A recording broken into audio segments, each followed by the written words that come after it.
Welcome to the Three Martini Lunch. Grab a stool next to Greg Columbus of Radio America and Jim Garrity of National Review. Three Martinis coming up. Yes, indeed. And we've got a host of good and crazy martinis for you today. I'm Chad Benson in for Greg Columbus. He'll be back next week. Jim Garrity, as always, from National Review is here. And let's start with the goods. We got a couple goods, and let's start with SCOTUS and the Arizona voting law, of which I've been following because I live in Arizona, and they have upheld a win for the Republicans at the highest court in the land, Jim. Indeed, Chad. And, the end, usually the Supreme Court has a really good sense of drama. They usually wait until the very end to unveil the decisions on probably the biggest or most consequential, or certainly the cases that have the highest level of public interest. Just today, they upheld two provisions of the Arizona voting law, one part which restricted the practice of ballot harvesting, and another provision that required that ballots cast at the wrong precinct on Election Day must be discarded. Now, I think what's particularly interesting about this is a couple of days ago, the Department of Justice under President Biden, under Attorney General Merrick Garland, said that they were so outraged over the Georgia election reforms that they believed they were illegal and unconstitutional. And thus, the Department of Justice announced a suit against the state of Georgia. And colleagues like my Dan McLaughlin were pointing out, this is a lot of the same stuff that was in this case about Arizona. You figure the Department of Justice would want to at least wait until this decision came down so that they could, figure out, to not challenge something that the Supreme Court had just ruled is constitutional. If they'd ruled it unconstitutional, okay, then it's full steam ahead. But that's not what happened in this case. It is, it is going to, it's just a shot below the waterline of that lawsuit against Georgia. And I think takes a decent, the Democrats are going to still make the claim of, oh, this is Jim Crow 2.0, and this is the worst oppression, and our elections aren't free and fair anymore, and all that kind of stuff. But the fact that the Supreme Court ruled rather decisively in this case that there's no evidence this is racially discriminatory, and there's no evidence that this is an effort to suppress the vote. This is just well within the realm of ordinary good maintenance of voter lists and trying to prevent fraud and things like that. Yeah, I look at this and I love this is suppressing the vote, especially with people of color. I'm like, how? Well, because they can't find the own district they're in? Are they like, hey, you know what? I know my voting precinct's across the street, but I'm going to drive 12 miles away and vote somewhere else. That's silly. And when you talk about, vote harvesting, I like the way they always put it is like, it's all about words, right, Jim? Like you craft the word to make it seem sympathetic. This isn't about your next door neighbor saying, hey, I'll drop your ballot off. This is about groups coming to your house who are helping you, but not really, wink, wink, nudge, nudge, potentially filling out your ballots and getting them there. And that's the fear of this because people in the past have overreached. It drives me crazy. Things should be common sense, but it's not. And, if your mom wants to take your ballot, that's fine. They're a close relative of you. They could do that. If somebody knocks on your door on the day of voting and you've not voted and they want to help you fill it out, you should be wary of that. Yeah, look, but, not surprising. This is a 6-3 vote, kind of breaks down the way you expect. Probably a precursor of other big decisions that will come down this way. Although I think it's worth noting, so far for the term that has ended here in 2021, the number of unanimous or near unanimous Supreme Court decisions, the ones that were either 9-0 or 8-1, it's actually about 10 percentage points higher than it has been in recent cycles. So this idea of, you're going to see this crazy extreme right-wing Supreme Court and they're going to run roughshod on a whole bunch of these issues, they are not as deeply partisan as some of the coverage make you suggest. And the idea that, Barrett getting onto the court was going to lead to this era of, partisan warfare on this, not really, at least not in a whole bunch of cases. And in fact, there's actually more consensus. And I kind of suspect that some of this may reflect the fact that Gorsuch and Kavanaugh and Barrett are all fairly persuasive people. And I actually know that, if we want to get everybody together on this, if we want to get Sonia Sotomayor and Elena Kagan and justices like that on board, we got to narrowly tailor our decisions. We got to think through. We got to try to persuade them. It seems to be shaking out that way. Didn't happen in this case, but I do think it's an indication. The spin on this may be, here comes that crazy right-wing Supreme Court. They look pretty unified on this, and I think it's just greatly undermining one of the big arguments of the Democratic Party. You know, I suppose the Democrats could have argued more, but I think they might as well they just mailed it in. Yeah, they did, probably. Well, that's perfect because, you could always mail in your vote.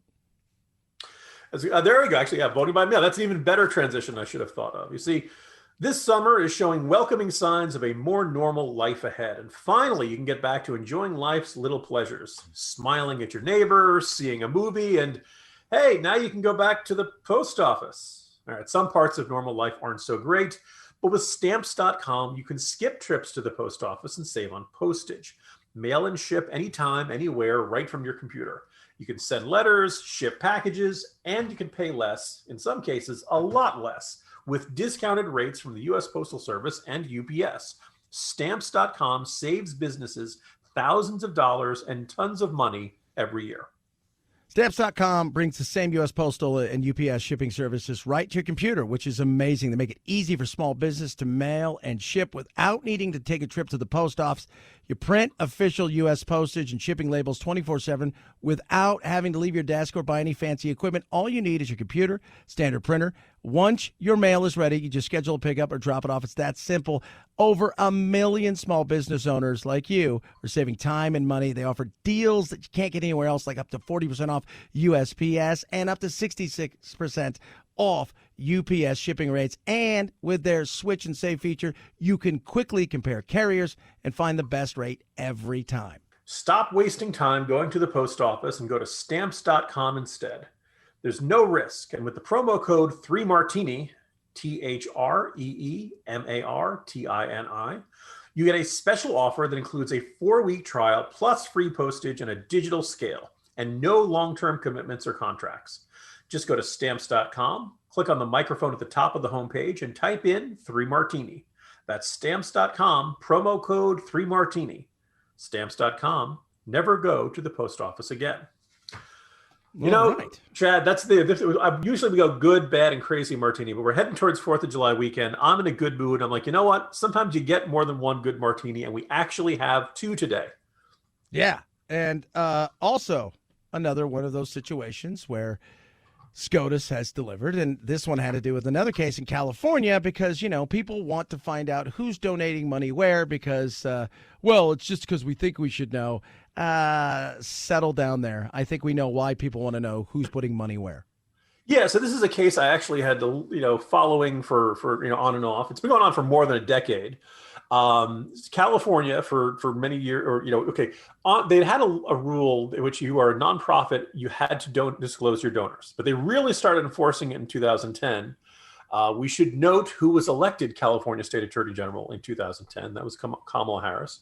Jerry Brown was the guy who actually began this process of stricter enforcement, but it really accelerated under Harris. And Americans for Prosperity Foundation is like, we don't want to send you our donors. We don't trust you to keep this information private and not disclose it to the public. And if you put this out there, there are a lot of people who donate to us who like to remain anonymous. If we give that information to you, there's a chance that you're going to leak it and these people are going to get harassed and all this stuff. And this set off a decade-long argument about whether this was an infringement upon their First Amendment rights. Well, the Supreme Court ruled today, once again, 6-3. California's law is unconstitutional. It burdens donors' First Amendment rights and is not narrowly tailored to an important government interest. Now, what I think is really kind of delicious about this, I had noted that this was a law and a decision that Kamala Harris had gone to the courts to defend over and over again. John Roberts wrote the majority decision, and without, he doesn't really name her. Obviously, she's just talking about the California Attorney General, and that when she left, Javier Becerra took over. Becerra kept defending it, and I believe Bonta is the current Attorney General of California. But it's basically the state of California on this side of this. Roberts writes that it's particularly dubious, considering it's only one of three states that imposed a requirement, did not rigorously enforce it until 2010. Points out that numerous times the state of California did not keep this stuff secret. There are about 2,000 confidential of these forms that were inadvertently posted to the Attorney General's website, dozens that were found the day before trial. All right. So we go again. Chad, what kind of idiot Attorney General would have all this stuff posted on the website? Oh, I don't know. Oh, okay. The vice president? Yeah, that particular state attorney general. Yes, that one. And of course, then they point out that the great irony is that this state was like, well, we need this information. We need it for fraud investigations and all the other stuff that we do. And one of the things that really is a problem, this is in the district court filing, the state could not point to a single concrete instance in which pre-investigation collection of a Schedule B, that's the kind of form this is, did anything to advance the Attorney General's investigative, regulatory, or enforcement efforts. So they couldn't point to any case where we've used this information and we've, caught someone committing fraud or doing something like that. So there was a why did the state want this so badly? Well, I think it's safe to say that if California State Attorney General's office, run by Kamala Harris, really wanted to know who was donating to a conservative group like Americans for Prosperity. And it's the whole opinion just kind of metaphorically smacks the state of California around about it. Roberts observes that, the petitioners in this case produced evidence that they and their supporters have been subjected to bomb threats, protests, stalking, and physical violence. Such risks are heightened in the 21st century and can seem to grow with each passing year. One more reason you do not want this information to be in the hands of government unless it is absolutely necessary. And if there is a fraud investigation, the California State Attorney General's office can go and get a warrant and get that information very easily. So if you have a good reason, it's not like the state has no options to get this information. They just don't want every nonprofit in the state sending in their donor information for no particular reason because they fear that it could be leaked by a hostile prosecutor in order to lead to harassment or something like that. Not only do I think it's the right decision, I think allegedly milquetoast even keeled John Roberts. Boy, he just really lets the state of California have it in this one, and I think it's something of an embarrassing day for Vice President Kamala Harris, which is something of a theme in our final two martinis. It's interesting. I was in California, and when Prop 8 was the hot ticket at that time, and it failed. And oddly enough, names of people who had donated to certain causes magically ended up in the newspaper. And one of the family-owned kind of ice creameries there was harassed, and there was a fire. There was all kinds of things that took place with them. And that's what you're trying to protect. People should have the right to not only have their privacy, but also their First Amendment. And we all know in a world of politics supersedes all of that. And as far as they're concerned, the end justifies the means. So if you can scare people into not donating because you don't want to be seen as woke or on the right side of some sort of subject, that is a win for who? At this point in time, I'm looking over at the Democrats. So this is definitely a win for free speech. And California, once again, loses another one of their insane things.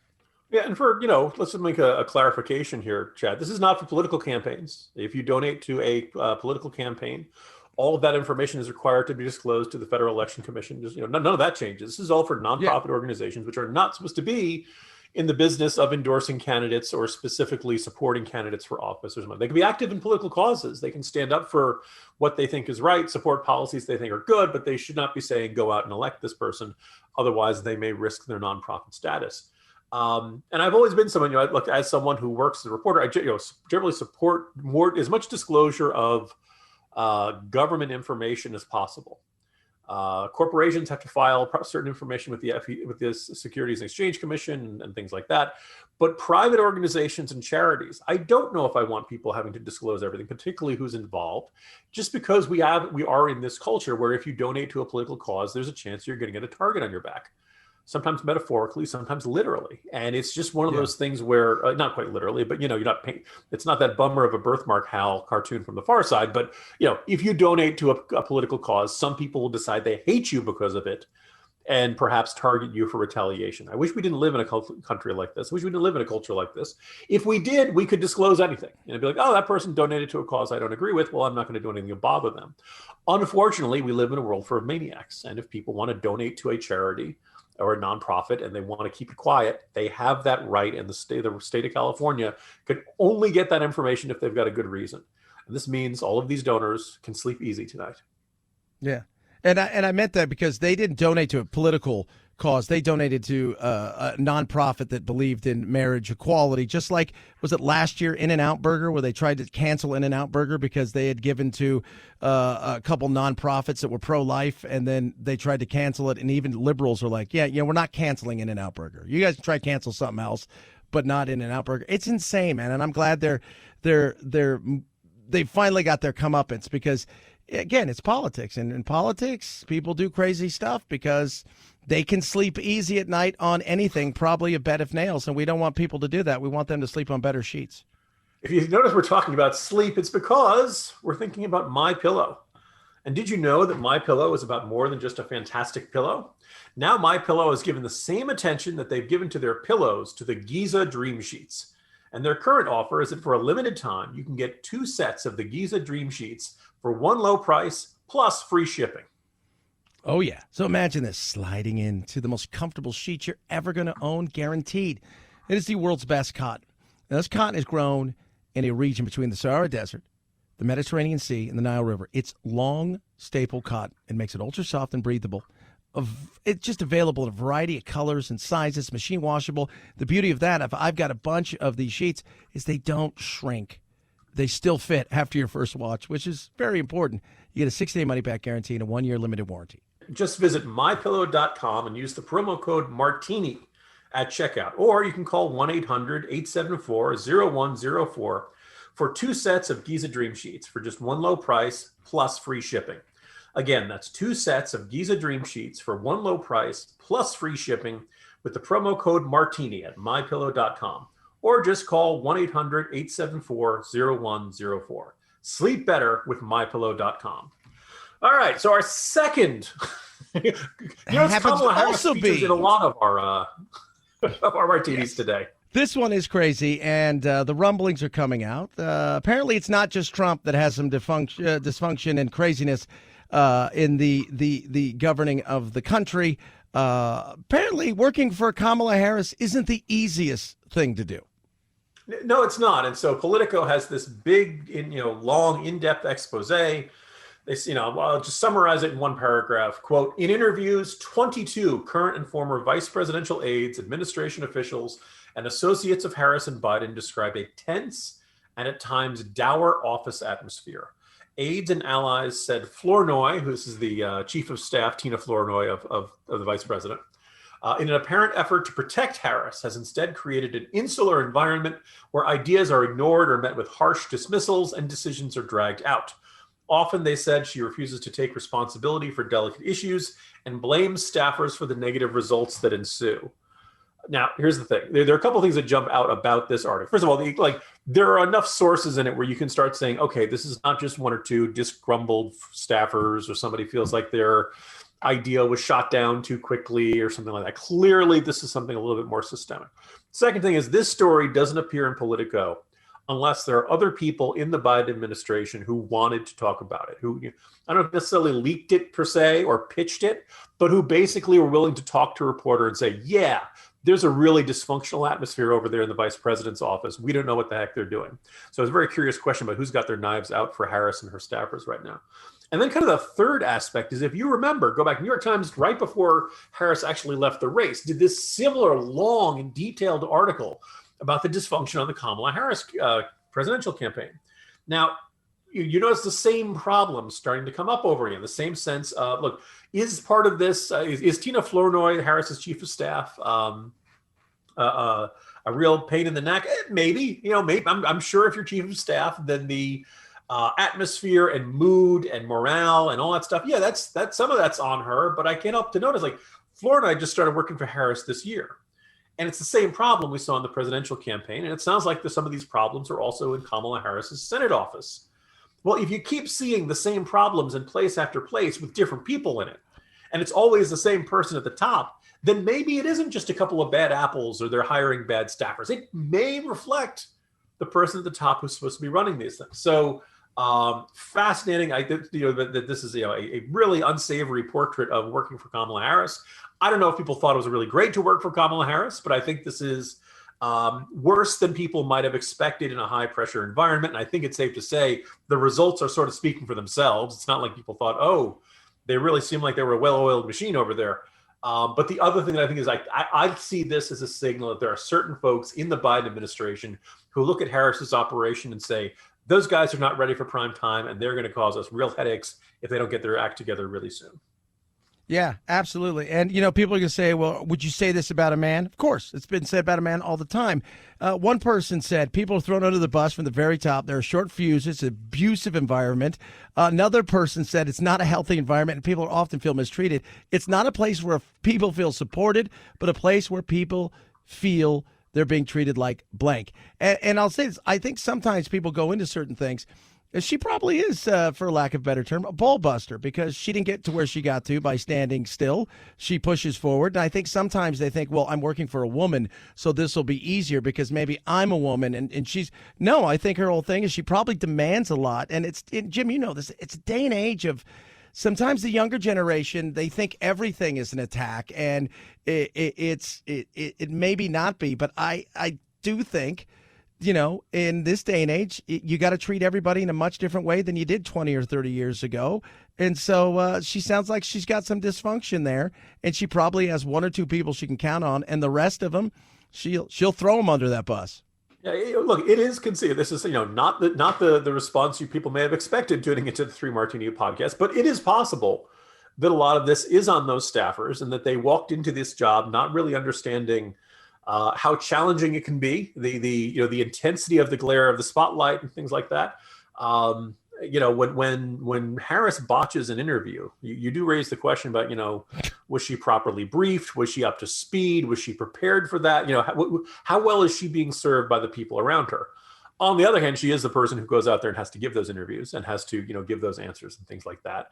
I guess the opening anecdote in the piece, which I think is, again, just kind of the sort of thing where you can kind of tell, okay, this is not normal. When Harris made the decision to visit the Mexico border last week, it sounds like a lot of people in her own office had no idea the decision was coming. And, when it became known that she's going to El Paso, people who were responsible for making the travel arrangements were out of the loop. People outside the VP's office charged with crafting the messaging across administration were completely blindsided by this. So it just sounds like there's really bad communication issues, which is not entirely Harris's fault, but it's certainly, at the end, the buck stops with her. And, it's I guess it's the other thing that's just intriguing how much we see a similar pattern of problems from her campaign, from her Senate office and things like that. So rough weekend, rough couple of days for Kamala Harris. But hey, we're almost at the weekend. She's got the weekend, and she doesn't have to worry about going to the border because she's done that once, and that's all you need to do to fix the problems, as we all know. The box has been checked. There you go. Yes. The box has been absolutely checked. Love being on the Three Martini Lunch. I'm Chad Benson, in for Greg Corombos. Follow me at Chad Benson Show. Where do they get you, Jim? On Twitter at Jim Garrity, JimGeragghty. Also at National Review, writing the Morning Jolt newsletter every morning, and often in the corner, including a post about Kamala Harris and that lawsuit over the donor list. So, good. My understanding is there's no Three Martini Lunch tomorrow. Or at least not without me. It's heading into the 4th of July weekend. As of now, we're supposed to have one on the 5th.